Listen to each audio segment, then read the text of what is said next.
This is the topic. It's very relevant to the audience in front and requesting, of course, the gentleman again with the toughest task here is Mr. Siddharth Dabde, Global CBO of Lemma, requesting Siddharth sir to please come on up. A big round of applause. It's too much responsibility, but I'm sure it'll be great. And leaders as and when they take a name, requesting you to kindly come on up, starting off with Harshita Hemnani, Deputy Vice President Marketing, Bharat AXA Life Insurance. Thank you, ma'am. Thank you for your presence and your time. Requesting Mr. Umang Mishra, Head of Brand and Product Marketing, JSW. I love this table. My God. Thank you. I love it. क्या बात. आपके आते ही मतलब the room is echoing with a lot of cheers. अरे मेरे बोलते हैं, why did you stop, sir? Thank you. All right. And ending the panel is the leader, none other than Mr. Girish Ahuja, Head of Marketing, H&R Johnson India. I got it now. Can we have a big round of applause for Girish Ahuja, sir and ma'am? Thank you. Thank you. Ladies and gentlemen, stage is all yours. And yep.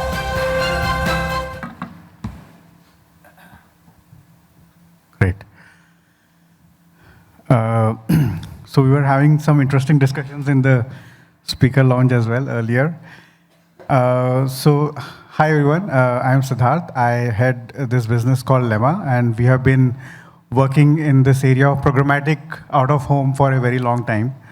We are a partner to Google, and we also work on a lot of other programmatic platforms as well. But obviously, Google has been one of the main platform where we have been doing a lot of out-of-home campaigns. So I realized that we need to do a lot of education in the market as well, because I think a lot of stakeholders in the ecosystem don't know that you can do out-of-home campaign through your Google DV360 platform, right? And that's the meaning of the digital first world, because like all the recent reports which have come from Dentsu or from Madison, they're talking about digital as part of the overall ecosystem now more than 60%, maybe touching 70% as well. And very interestingly, I had joined Google in 2010. I was a Googler from 2010 to 2017. And when I was in Google in 2010, believe it or not, I used to go and meet my clients, and I used to talk about why they should be doing search engine marketing, right, in 2010, which almost feels surreal now, because now it's by very default that, when you do a marketing campaign, you would want to do search engine marketing, you would want to do social media campaign and so on. But in 2010, Google had to educate the market that why they should be doing search engine marketing. And from there to this journey where digital is now 60 to 70% of the overall media, that's a long journey we have come across. And out-of-home media is a very interesting medium, because TV has converted from analog TV to connected TV now. And we are now seeing a rapid movement of out-of-home also moving into digital ecosystem as well.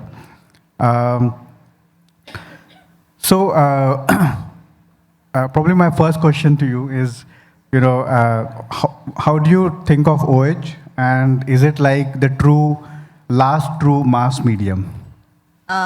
Yes, I very much agree that it is the last true medium. So as we spoke digital, there is something that you can do about digital, skip. Or might be I'm playing a video or I'm on Insta, on Facebook or on Google, but not paying any attention. But when it comes to OH, there is no way that I can avoid. When I'm sitting in the cab or driving and there is a hoarding in front of it, there is no way that I can avoid it. So it goes without saying that it is not a thing that the OH will ever die. In fact, it is coming up in a better and bigger way. And I do understand where the confusion comes to marketers is how to say measure, or whenever there is a cost cut or something, we are going OH. Because that time the perspective is not long term. The moment any marketer or a brand person has a long term perspective, that I have to build the brand salience and a long term equity, that is when OH is a medium you cannot avoid. Right. Uh, so, you know, you have been doing OH as a, or you've been using OH as a medium, but we have also often seen that OH is often the first budget to be cut whenever brand is reducing their budget. So how do you look at that, and in general, your views on this medium as well? So first, the views on this medium, right? So I mean, the world is moving rapidly towards digital. It already has. We have seen what AI has been doing. All our feeds are flooded with communication, with creatives. Those are private feeds, right? Brands are not built on private feeds. Brands are built in public spaces. Brands are built in shared public spaces, right? Outdoor has a differentiated advantage in that sense. Okay? It gives you visibility at scale in public space, right? So if you're seeing a holding outside an airport, that's not on your private feed. You're seeing it along with 100 other odd people, which provides credibility, which provides fame, which provides impact. That is something which cannot be replicated through any digital communication. You can create frequency with that, but not the kind of impact which the outdoor will do. Having said that, we often say, I mean, coming to the second question, which is that the first casualty of performance marketing, or exceedingly the nature of all of us moving towards performance marketing, is the nature of attributing result to a particular channel or a medium immediately, right? Digital gives you that freedom. Digital gives you the capability to track clicks, track conversions, track impressions. Impressions, maybe we can have tracking for OH as well, but not the other things. However, having said that, OH also gives you a lot of measurability. How so? OH gives you a targeting in terms of moments, right? So if somebody is traveling from his office to his home in the evening, that's a moment for him, right? That's a targeting signal. That's not defined in digital as of now, but that's a targeting you can do. You can have attributions right now in terms of visits to the stores, in terms of footfalls, etc. But most of these cater to the upstream traffic, top of the funnel traffic, right? So if you want to have immediate impact, if you want to see immediate results, then yeah, the first casualty obviously will be OH.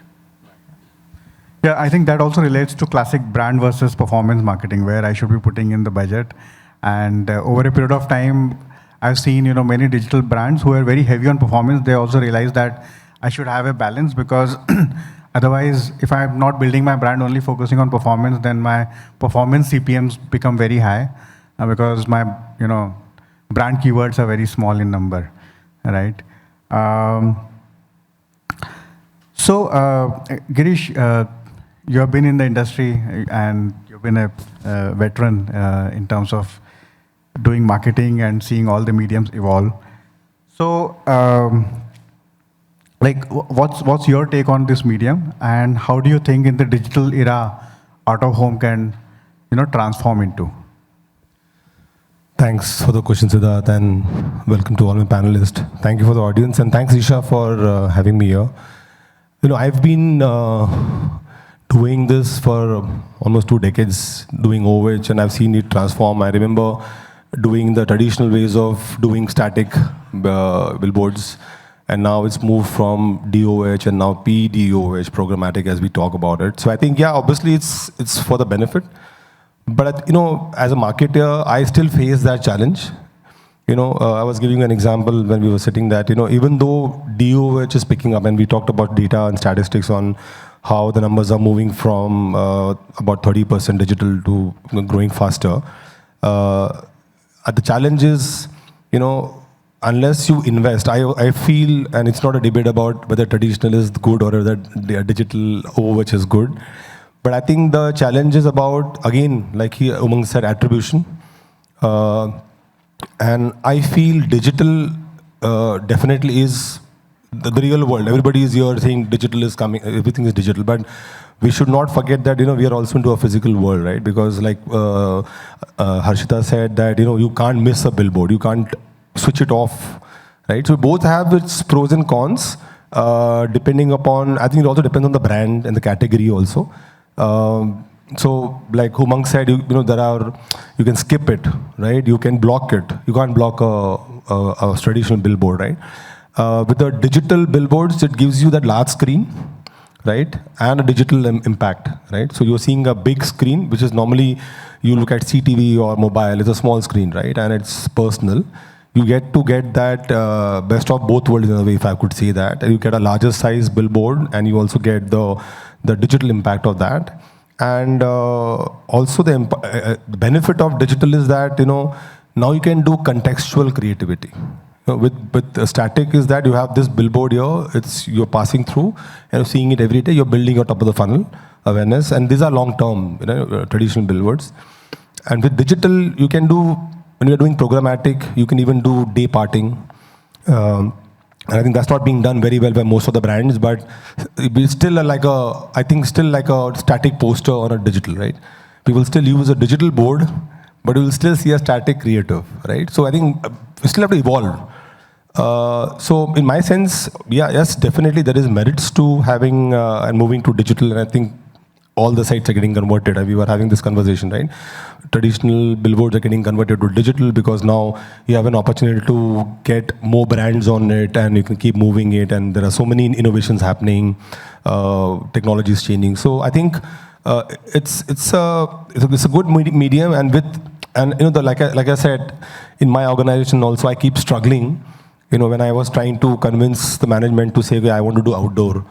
So they said, okay, how will you attribute it to sales? So I said, oh, that's not the target. The target is awareness. So awareness is a long-term game, right?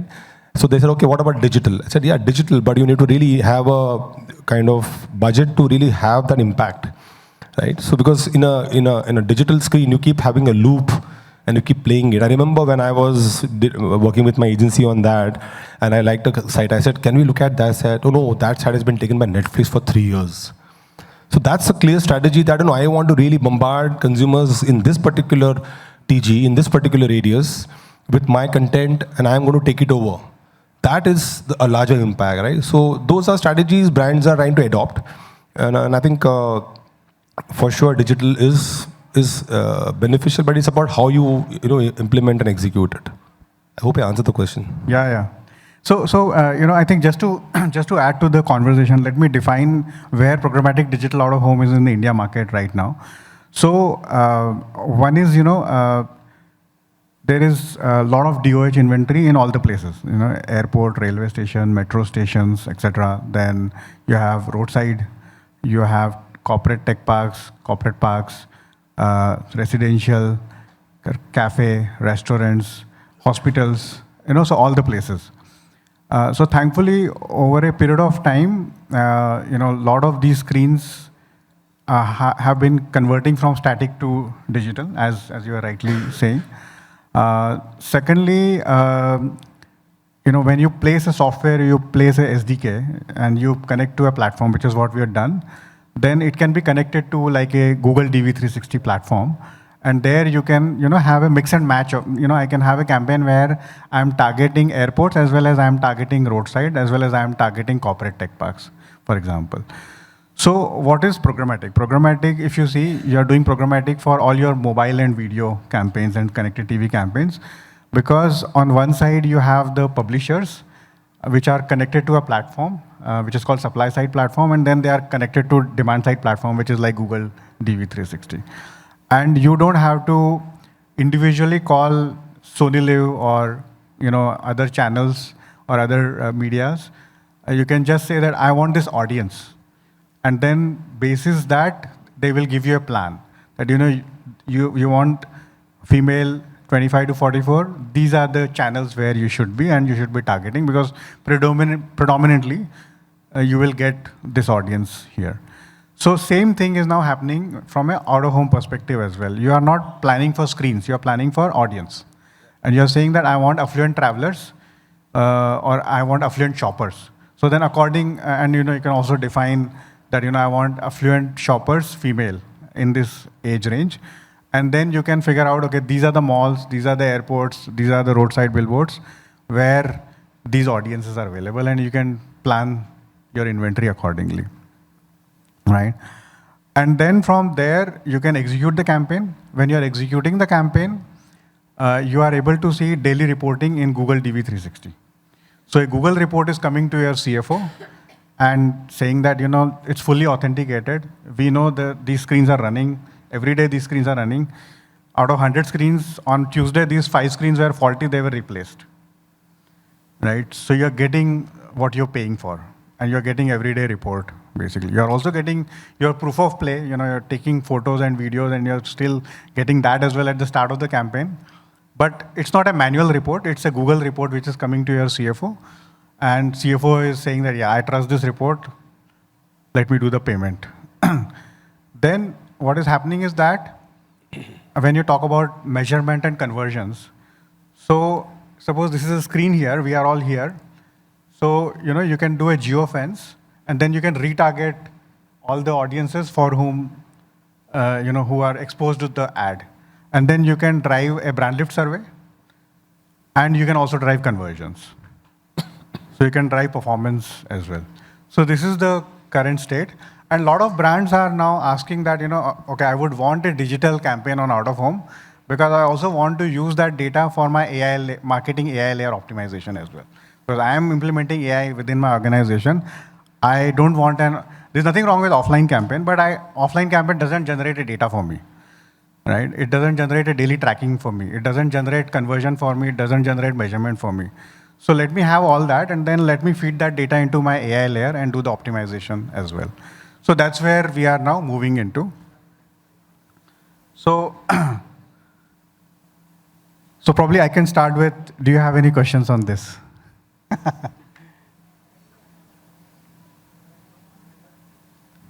So we would like to explore it further, considering the India's ecosystem, tier 2, tier 3.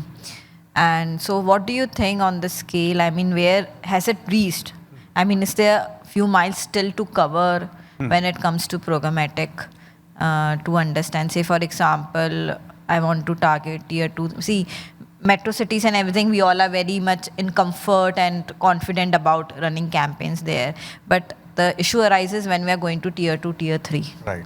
So do you think there's a miles, or how are you looking at, navigating those challenges? Yeah, so it's, largely meaning it is, like 60-70% are in the top 10 cities right now. And tier 2, tier 3, tier 4, it's like just 30-40%, because it's all static right now. But the number of digital screens is growing by 30-40% every year. So what we see is that in next 2 to 3 years, we will have a lot of penetration in tier 3, tier 4 as well. So you will have that reach. And of course, I understand where you're coming from, because obviously the education about insurance is not required in the urban locations. It's more required in the tier 3, tier 4 locations. So definitely this medium is going there as well. It's more of a hardware thing, that, static screens have to be converted into digital screens. That is the main, hurdle, which is getting covered very quickly as well now.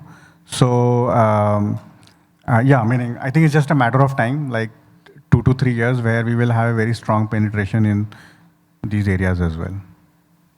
Yeah, just to add to this, I mean, for programmatic, digital screens would be the first requirement, right?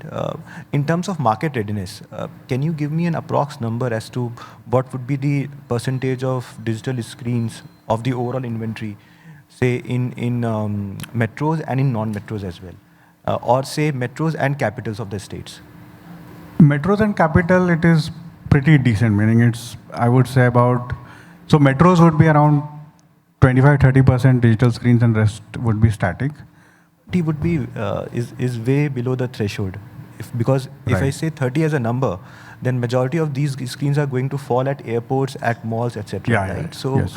I mean, those are not the places which I'm targeting. Right. At least for my brand. Right. So, then the percentage of the available or relevant inventory for me becomes even lower. Yeah, yeah. Right. So, and what about the capitals of the estates? Capital would be even lower, right? Because if you look at, say, capital of MP Bhopal, Yeah. there the static screens would be much higher. It would be 20% or 15% digital, and rest would be static. So, meaning for static, what we do is we help with the geofencing. That you do a static campaign, you do the geofence, and then we can help you retarget on mobile and drive the conversion or brand survey, basically. So in a way, we are digitizing static as well. And then when obviously that static screen gets converted to a digital screen, then you can do a programmatic digital out of home as well. To be fair, programmatic as a concept is wonderful. And if we can replicate it on OH in its truest sense, then nothing like it, right? So if I talk about the digital world, you have three main inventory resources, right? You have GDN, you have Facebook inventory, and you have DV360 for everything else, Correct. right? And I don't have to go anywhere else. Correct. But the caveat is that the audience is available on all three inventories. Right. I'm available on Google inventory, I'm available on Facebook inventory, and I'm available on DV360 inventory, say on Times of India, right? Right.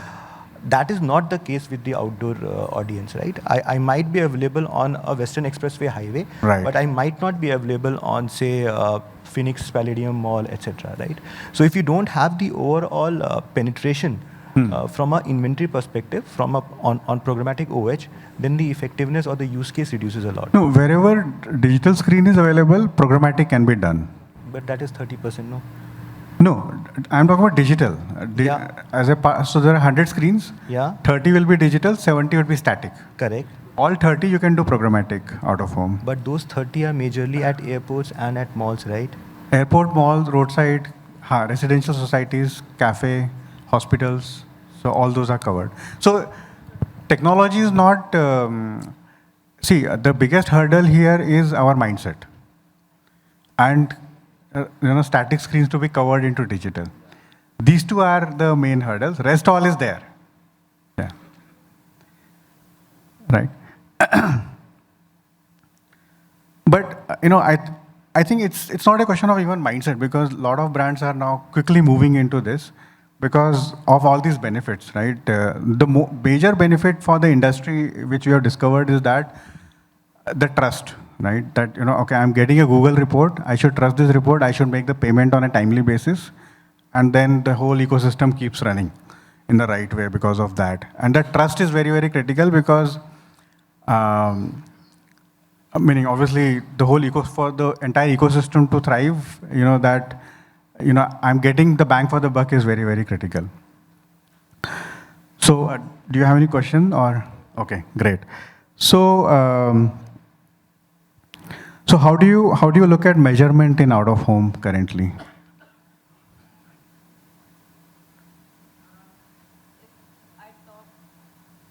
So measurement in out of home is a long-term return. So it's not something that I am looking for immediately to show. Whether it's in my brand consideration reports or in my brand awareness reports, I can't expect immediately I'll get the results. When it comes to measurement, of course, it is more of reach medium for us to create a brand in the long term. Parameters like footfalls and everything do matter. The lift in the brand, scores do matter. But yeah, for a long term. And also footfall and, thanks to the digital OH, the context and everything, so that my brand message lands well in audience's mind. So yeah, research, survey and everything shows that measurement, that, reflection, but in a long term. So for the measurement of OH is of course a tricky question. And I'm sure every marketer here or every partner has to answer this when you go to a client, and the first question is, how do we measure this? From CEO to CFO to everyone, individual is asking you this question, how do you measure this? So I think not to be treated like a direct business impact or directly a lead generation impact, but more of reach and awareness and leading to long term. So as you rightly said, cost per lead might be say 800 today for insurance without who has not made that brand visible.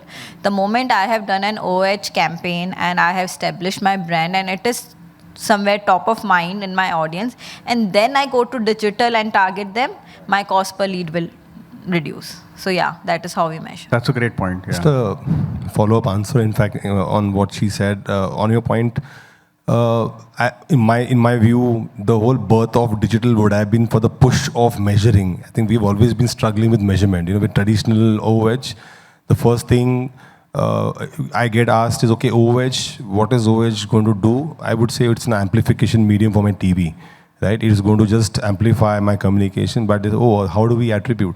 So I think that would have been the reason, in my view, the digital is growing.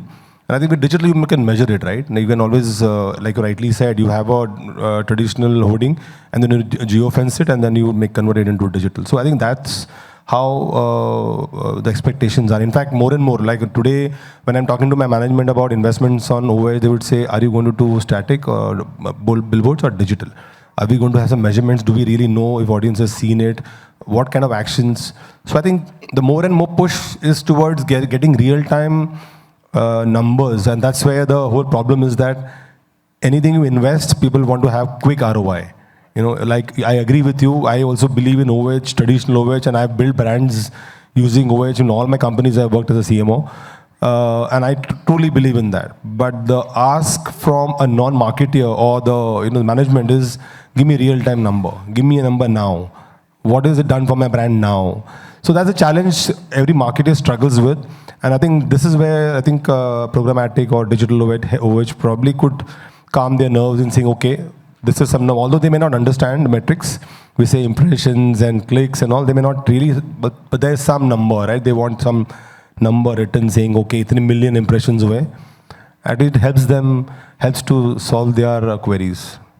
Yeah, you're right. Because initially when this started, it started with that, okay, can I sync it with weather and show a different creative when the temperature is going up or down?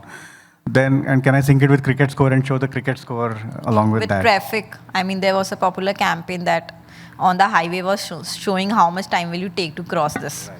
So, real time. I don't know if you guys saw that very viral campaign where you saw a British Airways airline going, and there's a hoarding there. There's a kid standing there, and they timed it with their schedule. So when a British Airways flight was flying by, then the kid used to point there, and then the whole flight number used to come and it to say where it is coming from. It was a very viral campaign many, many years back. That was how you actually can utilize it by doing it really contextual and engaging, Yeah, and now the biggest reason why we are seeing a lot of brands adopting it is real-time tracking. Because if I'm doing a campaign with, say, 200 screens across India, I don't know on Monday, 190, right? So, and that's the advantage that in programmatic, you will get this flag that, okay, you're running with 190 screens and 10 screens are getting replaced. So you're getting entire bang for the buck because you're spending crores. It's an expensive medium relatively. So if you're not getting all the screens for every day, then you are wasting a lot of money as well. So great. I think we are almost there in terms of, ending this conversation. But any last remarks on this? Any last thoughts? I think if the marketers in the room, they understand the pain of a marketer. So I'm sure everybody will understand. And I think there's much said about it. But obviously, yeah, I think in my view, it's a balance. I would say it depends upon where and what you're targeting. It's not that everything is going to be digital. You always can use it very contextual. In fact, I also wanted to add that, if there are, for example, there are markets where, like Lucknow, they don't even have proper structures for hoarding. It's all on bamboos, right? So places like that, how do you do that? So maybe another way to look at it is to try to do some very innovative campaigns. Like you create some 3D image of your product so that it becomes engaging. While it is not just a plain Jane creative, you can probably do a 3D cutout, and a lot of brands have tried that. I've done that many times, and that's really given us good results. So something of that sort can be tried, but I think it's a balance, and I think both has its own merit. The regular OOH, traditional ones, static ones, and then the DOOH and the PDOOH, if we call it. Thank you. Thank you, ladies and gentlemen. A big round of applause to all our amazing panelists. And Siddharth sir, I'm sure all of you will agree, in a digital first world where an OH is undeniable, so were all of you. How amazing was that? Thank you so much for sharing such amazing insight. A bigger round of applause and requesting Mr. Siddharth to kindly present the token of appreciation, starting off with Ms. Harshita Hemnani. The small token of appreciation from our end. Thank you so much. Thank you for your time and thank you for sharing your knowledge with us. A big round of applause.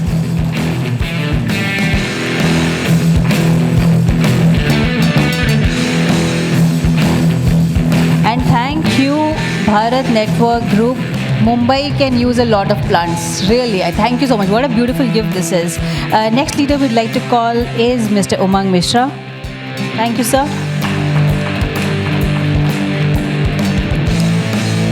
And of course, ending with Mr. Girish Ahuja. Thank you so much for your time and your presence, Ahuja sir.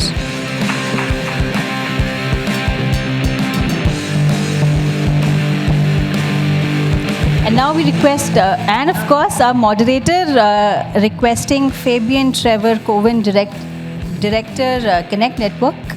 And of course, along with Dr. Ashish Srivastava, the founder and director of Bharat Network Group, presenting a heartfelt token of appreciation for our moderator, Mr. Siddharth, the global CBO of Lemma. So, yes. So please join in as well. So please, Dr. Ashish, आप भी join कर लीजिए.